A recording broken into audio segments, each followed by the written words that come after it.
Hey y'all, I'm Ana Martinez, your host for Developing Divine Daughters, and welcome back. This is our second episode, and it's been a ride. We've had ups and downs. I'm gonna be honest with you, but we're here now, and I thank the Lord greatly. Now I have another special guest. We have special guests all the time. They're all special, but right now we have someone who has an amazing story, who I definitely consider her my best friend. She's seen me grow. I've seen her grow. She knows me really well, and I know her really well. And I definitely consider her my sister. So I welcome you, Briseida Mauricio. Brisi, thank you so much for being here. Thank you so much for having me. How do you feel? Are you excited? Nervous? I am excited. I've been waiting. I've been looking forward to this. Too. I'm like, me too. When is she gonna come? I Like, know. I wanna just sit down and talk. And honestly, every time we're together, like, it's so interesting. It's always so funny, so fun. Mm-hmm. It's an enjoyable time, and we also have really good talks too. Yeah. And I want the audience to get a waft of what it's like to be with us. So I hope it just gives them that taste, you know. No, yeah. So you have an amazing story to share. It's Yes. amazing, and I've told you before, I want you to share with everyone because it's really impactful. We've seen God's hand at work in your life, right? We've seen his power, his mercy, and his love just throughout the whole process. But before we do, I do this, and I'm going to do this with everyone. We have an icebreaker question, and I really like this question. I think you'll like it too. What's your go-to after the pool snack? Like, what snack do you go to? Like, what's like, oh, I want this after the pool? Okay, so you know, like those big bag of chips that you get from the dulceria in Piedras, Oh, okay, yeah. and they're like The huge like one. they're like the Cheeto orange one, or like Yeah, they kind of okay. taste like if you're chewing plastic. Yes, yes, No, yes. that's Those are those good. are good. They're like Cheetos from the United States, but they have that hint of lemon. Like, they taste a little different, and yeah. they're addicting. They Yeah, really they are. are. And they're the huge In bag. the huge bag. And what's your like go-to drink? Like, It always has to be like a Kool-Aid or a Capri the Sun. Capri Sun. The Capri Sun. Those are good. Yeah, those are really good. I can go. This is bad. Like, I'll drink like No, yeah. I could probably drink a pack after the pool, like in the summer day. But that's just like the drink. The drink like, after you get out of the pool. Like, it's so good. It just refreshes. Yeah. I remember this one time we went over to a friend's house, and she had a pool. She has a pool. Yeah. And we swam there, right? And then we got out. We went to her dad's man cave, and we were just munching on those Cheetos, those big bag, and then we made sandwiches, ham sandwiches, I believe. Yeah. I don't know what it was, but those sandwiches were so good. They hit the spot like right after we got out of the pool. And then we were also watching a show, right? What? I don't remember which show it was. I don't remember. All I know was one that had just come out. Oh, I think it's Never Have I Ever. Oh, yeah. Something like that. And I had never seen it. I was just going based off what we were watching there. Yeah. But I remember that the snacks that we had after the pool was just so good. So good. So now let's get into your story, right?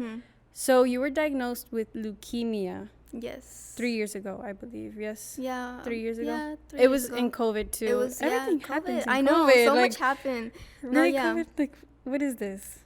But no, it had a purpose, and yeah. So you were diagnosed with leukemia 3 years ago, and I want you to tell us from the very beginning, like when you found out. How did you find out? When did it all happen? Okay. So. Go ahead. So when did it happen? I say maybe like in June. I was diagnosed June 14. I still remember the dates. Oh, wow. I was diagnosed June 14, 2020. Yeah, 2020. Yes, 2020. Yeah. Sorry, I just like brain fart. Yeah, You know. brain fart. But yeah, I got diagnosed June 14. But a couple weeks before that, I had been in the shower, you know, and I don't know, I've been wanting to like pass out in the shower, faint. So this one time I wasn't even done showering. I still had shampoo and everything. So you're like, you couldn't just be there anymore. You had to like walk out. I couldn't. Like I had to walk out because I would have fainted in the shower, and I just didn't want things to get worse.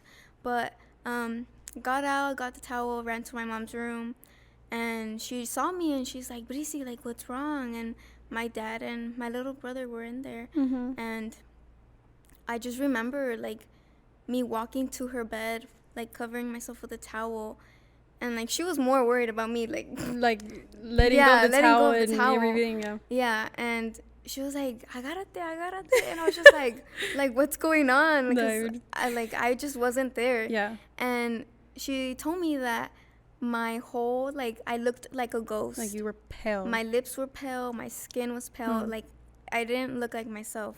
Yeah. And my mom was just telling my dad to call the ambulance, and I was like, no, like hold up, like, you know, because at that time, like, I wasn't really. You didn't want to. I didn't really want to go to the hospital. Didn't really like hospitals. But my mom, I get changed. We go in the car and we start driving to the hospital. And while we're driving, she's on a call with our youth group leader, which is, she's a PA. Yes. So she's on the call and she's like, do I take her? What do I do? And, you know, our youth group leader was just like iffy about it too. But I told my mom like halfway getting there, I was like, you know what, like we can just go back. I'm starting to feel better. So we go back. I drink a cup of juice because they thought like my sugar levels were low. And I felt better after that. But then a couple weeks went by. It was our first time back in church. Yeah. And I was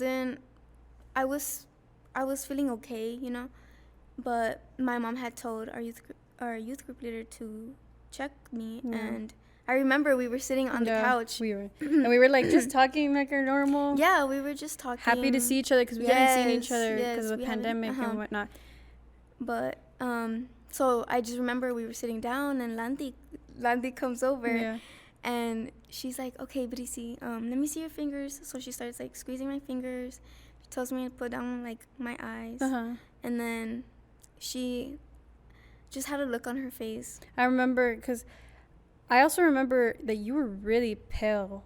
Even after like you had fainted, even though you felt okay, you would go to church and be like, "Mom, she looks really pale." It's kind of scary. And then I don't know, I noticed the look on her face too. Like she knew something, but she didn't want to say it. Yeah. She was like, "This is not good," but she didn't want to scare us, and she didn't want to say it like, "Oh, I'm sure it's this," you know. And that's when she went to your mom, right? Yeah, and I don't remember exactly what we were talking about, and just catching up like girl things, you know. Yeah. And I was like, okay, well, I have to go. My parents were already in the car, and I was just like still there. Yeah. And so I say bye to you, and I go outside, and then I see Landy and my mom talking, and it just looked very serious. Yeah. And I was just like something's up, right? So I go, and all I hear is, "I think you really need to take her to the ER." I was just like, oh no, like what's going on?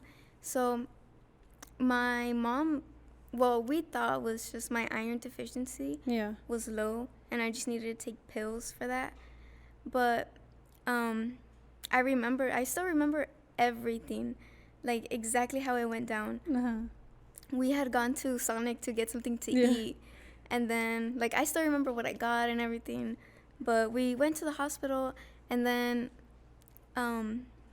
you know, they put us in the room, they take out blood, and we're just there sitting down thinking we were going to be there just like it was gonna be in and out. Yes. But my mom had called my dad saying, you know, pick us up, like I'll call you when to pick us up.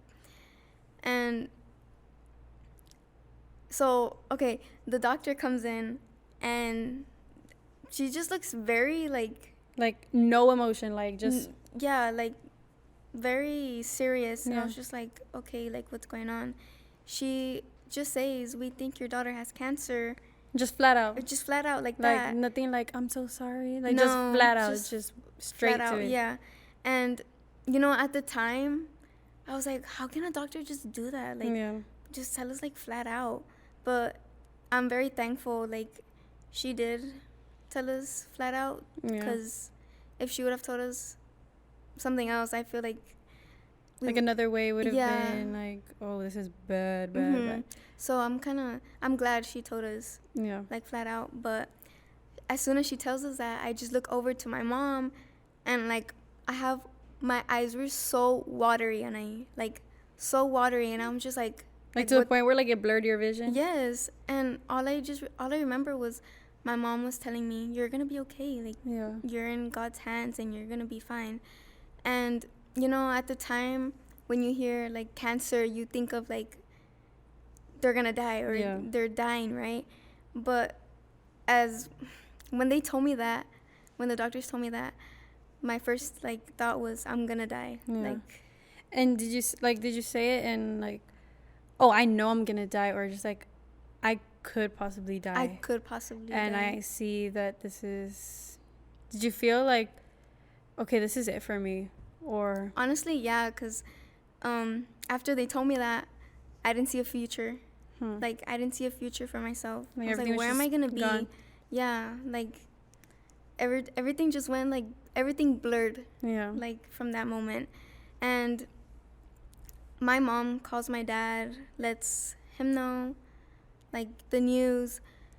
And I don't exactly remember what was going on, because I was more concerned about losing my hair. Yeah. Because, you know, like, we're girls. You love your hair. And I've always been the type to, like, be very girly, right? Yeah.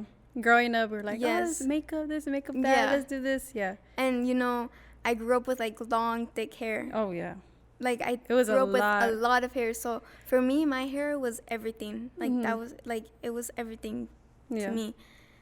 But yeah, so I was more concerned about that. So I don't really remember anything what was going on. But then I remember my dad comes and they switch out, because the doctor told us, like, you might want to go home and get some things, because it's going to be a very long journey. And when I tell you, like, it's going to be a very long journey, that just like, that like scared you even more. Like, it wasn't good. And like feeling like hearing like it's gonna be a long journey, you think of it as like forever. Yeah, that's how, well, at least you didn't see an end to it. I didn't see an end to it. But so my parents switch out and my dad comes in, and like, I love my dad. Like, he's so adorable. No, yes, like, I see him and I start crying. Like, just crying. And he comes up to me, he's like, vas a estar bien, like, you're gonna be fine, estás en las manos de Dios. And like, hearing that just brought me so much like comfort and peace.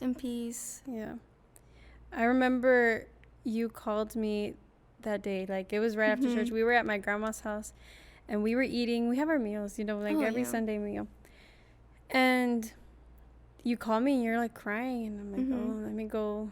You're like, I think you told me, are you alone right now? I was like, no. Like, and I run upstairs so I can have some privacy. And you're like, I have leukemia, I have cancer. And I was like, no. And I started crying. And then we were just there. And then we finally hung up the phone. And then my mom starts yelling for me. She's like, hey, get down here. And I was like, I thought I was in trouble, right? And then I get down and she's like, you know, what Bricia has? Bricia's sick. And like, she was getting mad at me, telling me that like that. This story is funny. I look back and I'm like, Mom, really? And she tells me, she's like, you know, Bricia has leukemia. And I was like, yeah, I know. I was just on the phone with her. And she's like, you know what that is? And I was like, yes. She's like, it's cancer. And I'm like, I know. Like, you know how like in school they would tell us about leukemia. And I was like, Mom, I know. And she was like, like, she was mad, I guess, out of like, she was worried. And her form of expressing it was I guess, anger. Yeah. And so, yeah, we were all kind of quiet that day. And my grandpa, he was still alive at the time. He was still. And I remember it also, like, brought him down a lot. Like, it made him really sad. Because he saw you as another granddaughter. Yeah, you were always there. Oh, yeah. You were always there, so he loved you. And so when he found that out, it just hurt him, right? And so we go to the hospital to be there with your mom, and she's crying. We're all crying, and then they're gonna transfer you to San Antonio in the ambulance, right? And you're like, I don't know, you know how there's like a passageway? They're like the ambulance and where they take you out. And so we got to see you, we were crying, and it was just really hard I can't imagine how hard it was for y'all, but it was also hard for us because like we felt your suffering and we felt it for you because we love you and like that. So yeah, I remember it was a quiet day, and I remember my grandpa, he was sitting, I would just go into his room because I'm always in his room, lay down, and he would come in, sit at the edge of the bed, and he would just cry because of the news that he had just received that you had cancer, and he was just crying, and he would pray and cry. And to me, that was like, wow, like this is serious in a way, but also it also showed me that he loved you like so much. But so when you found out, I already asked this to you, like we already talked about this, but when you found out, what exactly, like, how did you feel? What went through your mind? What went through my mind was, why me? Yeah. Sorry. Why me? Like, out of everyone, why me? Right? It's always, why me, right? But now that I think about it, as bad as it sounds, I'm glad it was me.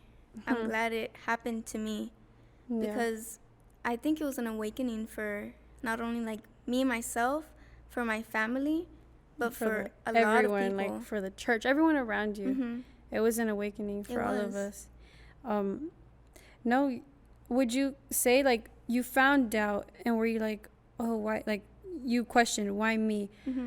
But was it like, oh, it's just a coincidence that I got sick? Or at that moment, did you feel like, oh, there's purpose in this? I didn't really think about anything, to be honest. It was just more like, why? Like, what's going on? Yeah. That's how I was the whole time. You were in shock. What is going on? Yeah. Yeah. So, how did you feel about God at that time? You know, at the time, we grew up in church. My parents grew up in church. I grew up in church, going to church every Sunday, every Wednesday. To me, it was just more of a routine. It was never like something spiritual, something. Yeah, like, it was more of a routine. Like, okay, 9 in the morning, go to church, right? Yeah. 7, go to church. It was never like a relationship, you know? Yeah. But after like everything I went through, like it completely changed that. Yeah, like you see, I have like no words, but like it completely changed everything. And you know, to be at this age, to have a relationship with God, it's rare. It's really rare. Yeah. And it's just honestly the best thing that's ever happened to me. So you would say that you rejoice in those sufferings because look where you're at now. Like it was a blessing to your life. Yes, it was. So now let's talk about, you were transferred to San Antonio, right? And then I remember you were over there for a week. Yes. You came back to your house to what, pick up stuff? We went for a week. They did some tests on me just to go in deeper, you know? Yeah. And they did this one test, and then we came back. I was in my room, right? And, well, not in my room, but, like, in the hospital room. And this intern comes in, and she's like, oh, it's not cancer. It's something else. And, you know, like... When you heard that, you're like... yeah. And, you know, my mom called my family, tell them the good news. And then they're like, but we're still going to do more tests. To make sure. Yeah, just to make sure. They did more tests. And then a few days later, they come back in, and they're like, oh, no, it's cancer. Ooh. And, oh, my, like, when I tell you, like... That just brought you back down. It just brought me back down, like, 10 times worse. And the first thing I do is just look over to my mom, like, my eyes were like, what are we going to do? Like, what's going to happen to me? Yeah. And I just start bawling out. And, again, my concern was my hair. Yeah. At the time, like, I didn't really care about my health. I was 13? Yeah. So, you know, at a At that age like that, you don't care anything else about, oh, how do I look, you know? But Wow. I just... So you went through treatment. How long was the chemotherapy? I had treatment. I started in August, didn't fully finish until like March. So that's how many months? August, September, October, November, December, January, February. 8 months? Basically. 8 months of chemotherapy. Well, it was actually 4 months of... Oh. 4 months of chemotherapy, and then I had a transplant. Oh, okay. Yeah. So it was just that whole process. And okay, this is something that I'm curious, because I know I've heard that people react differently to chemotherapy. Mm-hmm. How did it feel? Like, did you feel like physically? Did you feel like sick? Were you dizzy? Did you feel nauseous all the time? Like, how did it? You see, throughout the whole process, it didn't feel like I had cancer. That was never my mindset. It was like, oh, I'm just sick. Yeah. Like, I'm just sick. It was never like, oh, I have cancer. And like till this day, like, I really had, like, it doesn't click yet. Yeah, it doesn't click yet. But throughout the whole chemos, I felt normal. Like, I just felt normal until the transplant. And I remember the nurses and doctors telling me that it was going to be very intense and that you should mentally prepare myself. But yeah, the transplant was the hardest part. Was very hard, yeah. Wow. And so throughout that process, I remember you sending me videos, and it just looked like you guys were having fun. Oh, yeah. So, yeah, it was a moment of like, oh, like, I'm going through this, I'm sick. But I saw that you guys saw the best in the situation, that you guys had so much joy and peace. And not that, like, it didn't just show because you guys were laughing, but physically y'all looked like, you know what, I have hope in this season. And so tell me, what were some of the things that y'all would do that would just... So it was just me and my mom. So now I can say me and my mom have like a best friend relationship. Y'all are like this? Yeah, we're like this. Y'all are like this? No, yeah. Since I did spend a lot of time with her in the hospital, there'd just be some days where we'd just like sit and draw, you know? Really? Yeah, like it's because there was nothing to do. Yeah. And oh my, we would watch so many movies. So many movies. What movie? Like what kind? Like was it a specific genre? Like all the chick flicks. All the chick flicks. And I remember this one time we were watching A Walk to Remember. Ooh. No, yeah, and I'd had looked through it just to see what we're gonna watch, and we were watching. I didn't tell my mom because I knew she didn't want to watch it. So I remember one of the nurses came in. She's like, "Oh, Mama, you don't want to watch that movie." I was just like, "Oh, like why did you And she's like, "Why?" I'm like, "Oh, because I don't want any spoilers." But then should we? But then, will they know? They can watch it. They can watch it. Okay. Watch a Watch to Remember. Watch a Walk to Remember. A Walk to Remember, yes. And then you'll understand why she shouldn't have watched it. But I think we're going to take a break and then we'll be back. And we're back. So you were saying that you would watch a lot of movies, right? I know Walk to Remember was one of the... Yeah. And the nurse comes in and she's like, "Oh, Mama, you don't want to watch that one." And I remember every time you tell me that story, I laugh because it's like the way you just say it. Our nurses were so good to us, and we've had some amazing nurses, and I still remember each and every one of them, and they hold a special place in my heart. But I remember the nurses would be coming into the room and they'd say, "We feel peace in here." Like, wow. They would as soon as they go into our room, they would feel peace. And hearing that, knowing we have Jesus in our hearts, it's just like, wow, Like, it shows. Yes. It's not something that is hidden, like it shows. Yeah, that's so good. And it's also important, like you said, that every nurse was good to you. Every nurse. So I feel like in order for you to have a good nurse there at the hospital in general, that person needs to have a heart, you Oh, know, yeah. and like, and I'm gonna jump ahead, right? I've always said, like, and you've even told me that you would want to be a nurse there at that hospital because you've gone through what those kids are going through, right? And I think that'll help the kids a lot, knowing that you went through it, right? The Lord defeated cancer through you, right? Because He is healer.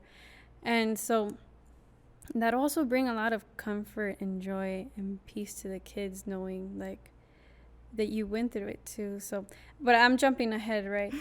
So, no, yeah, it's good and great to know that walking into that room, there was peace. Yes. There was peace, and that the presence of the Holy Spirit was made known. And so, you already told us about losing your hair, that you didn't want to. Yeah. And honestly, I couldn't, like, that's like scary. Like, I know it might sound shallow, but we're girls. Yeah. We do care. We care about that stuff.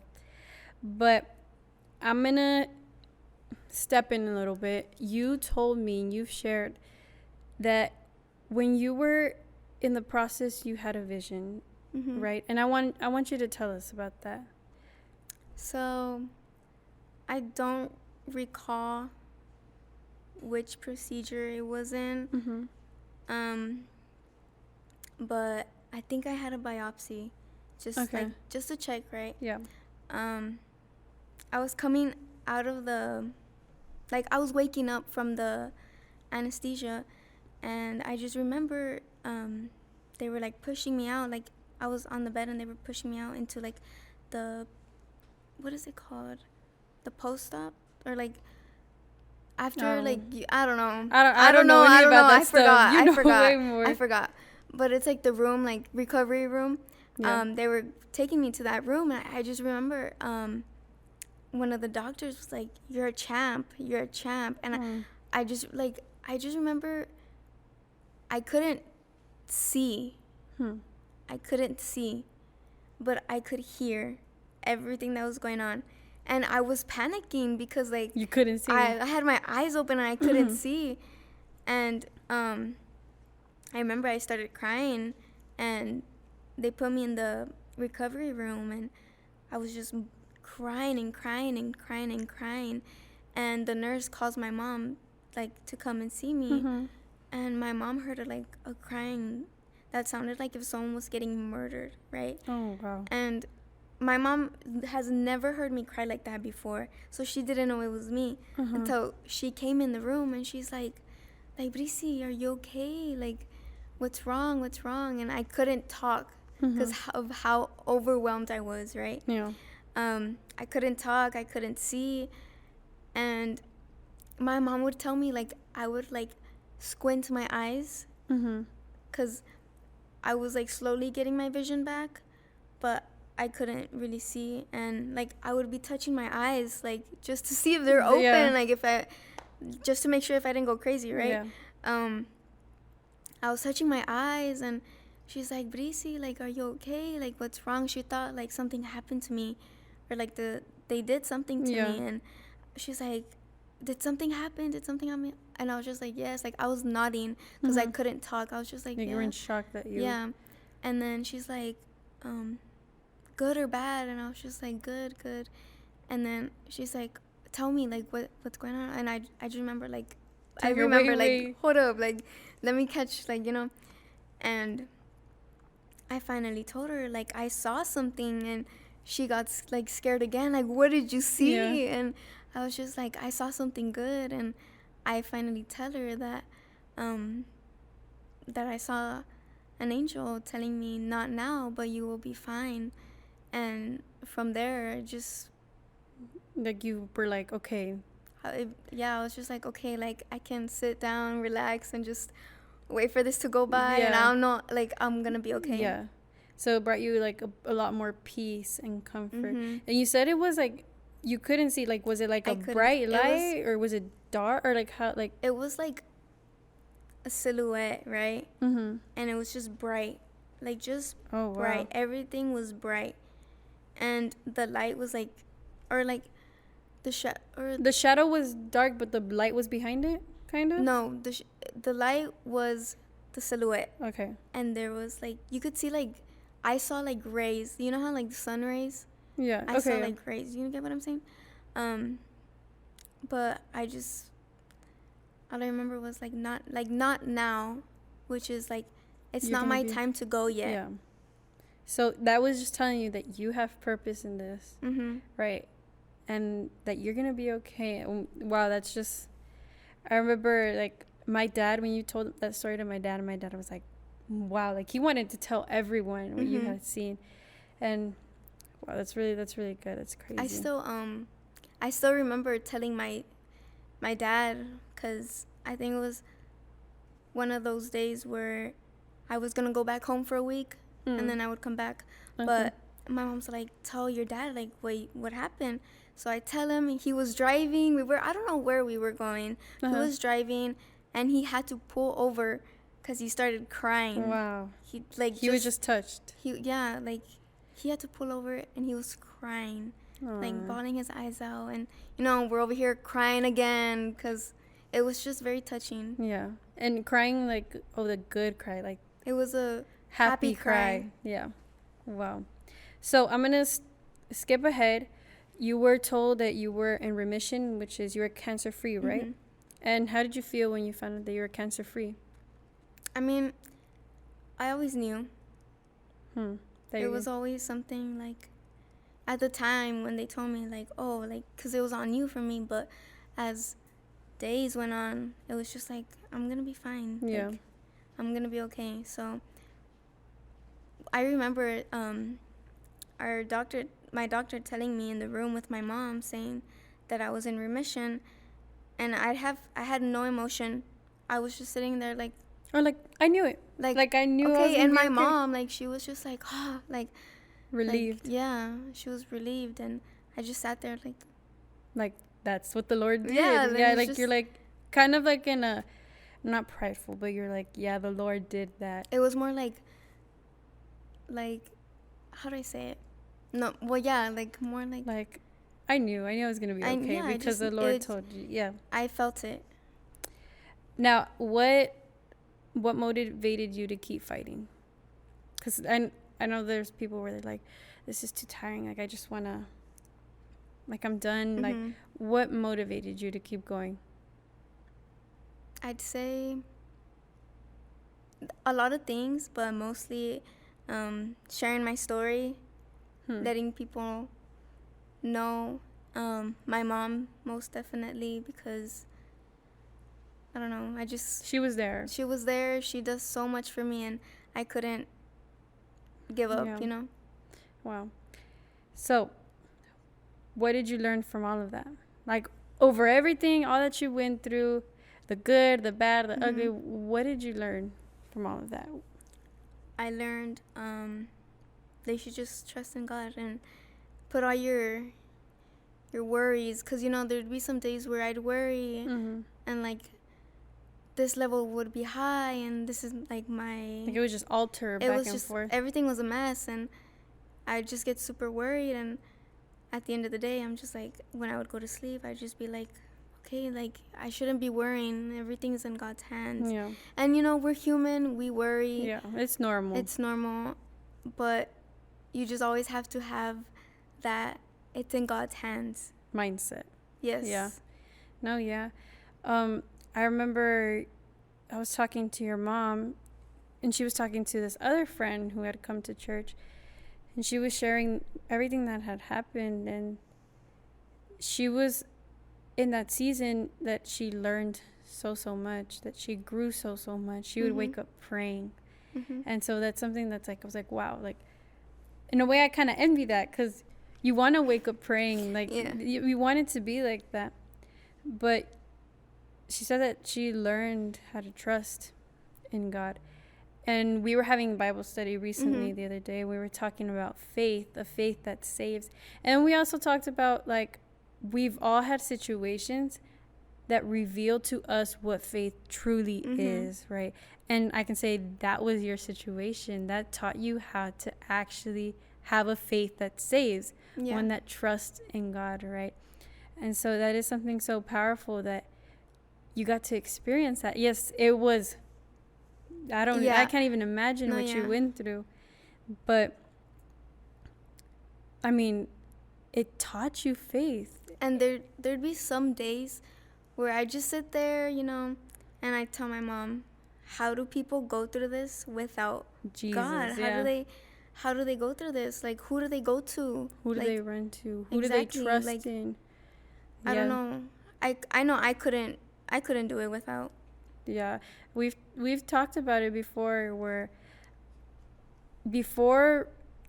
like, this is part of my story. Before I got serious with the Lord, I had problems, yeah. Everyone has problems. But I don't know how I dealt with those problems without God. Because now I look at it and I have problems. And I'll say, yes, my life is a little bit harder now that I have a relationship with God. But it is so much better because, because you have God in your life. You have Jesus in your heart. And he's fighting your battles for you, right? And so I would rather, and I know you think the same way, that you would rather have problems, way more problems, but have Jesus than have no problems at all. Yeah. And wow, but you see, like, that, the fact that he saw, like, you saw what faith was throughout the process, it's amazing, right? And look at you now. You are closer to God. You have a relationship with him. Now it's not, oh, I would just go to church every single Sunday and Wednesday.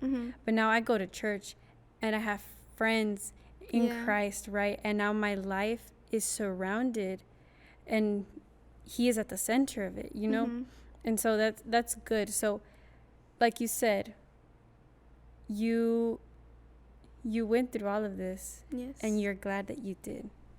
As bad as it sounds. But it was a blessing because it taught you to be strong and trust in the Lord. And that's great.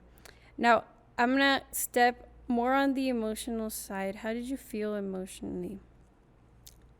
You see, throughout everything. Like, let's talk about your human part. Like, yeah, you had that hope spiritually, but your human part, what did you want to do? Like, did you tend to want to feel worried? Or did you want to run to things that... It was more... How do I say it? Like, were you sad? Were you... Okay, yeah. There's been some days where I'd be sad again. Like, why me? And there'd be other days where I just go on about my life. There's nothing I can do except pray about it. Yeah. Okay, so I'm going to go to the last question already. So how does what happened affect, like, you now? Like, in everything? In everything. It affects me a lot in school. Like, learning-wise, or how? That, and there's some things that I can't really do. Like, my body's still recovering. Okay. I'm still in recovery. Yeah. Right? Like, physically, right? Like, sports and stuff? Yeah, like, I get cramps on my hands, and it's so annoying. Like, it's really annoying because I can't make certain movements, or how do I say it? Like, anything can trigger. Anything can trigger my hands, and I get really bad cramps. Hand cramps. Spiritually, I see it, like, if something bad happens, right, or something doesn't go my way, I'm just like, okay, like, God had other plans, another way for me, right? It's never like, no, I wanted it to go my way. I see it as like, I just need to wait. Yeah. I just need to wait. Yeah. So you have more of a hopeful mindset, and you can remain firm in those promises that God has made, right? And like you said, sometimes things don't go our way. Yeah. And the Bible just has so many verses and so many wise scriptures on that. And he promises us that his plans are good, right? And are better. And are better. And therefore are good. Mm-hmm. Plans to give us a future Yeah. and a hope, not plans to destroy us. So even though that which you went through might have seemed like, you know what, there's no hope in this. Like, this might be it. But the fact that he let you out and look at you now, God had a plan, right? Mm-hmm. And we need to trust in him and his Yes. plans. And we also need to learn how to surrender our plans to Mm-hmm. him, even though it might be really hard to do. Yeah. But we need to pray and ask God to give us that desire and help us surrender our plans to him and trust in him. But thank you, Brisi, so much for being here. I love your story. I can listen to it over and over again. I can talk about it. I know, and I love So many that you times. can share it to Mm-hmm. anyone. And every time you just share it, I still get emotional. I still feel like crying, and I still feel like jumping up and shouting and Yeah. praising God. And I also thank you guys for listening. I hope you guys enjoyed what she had to share, and I hope it touched your lives. And I hope you guys come back and listen to any other content that we have. Thank you. And as always, seek Jesus.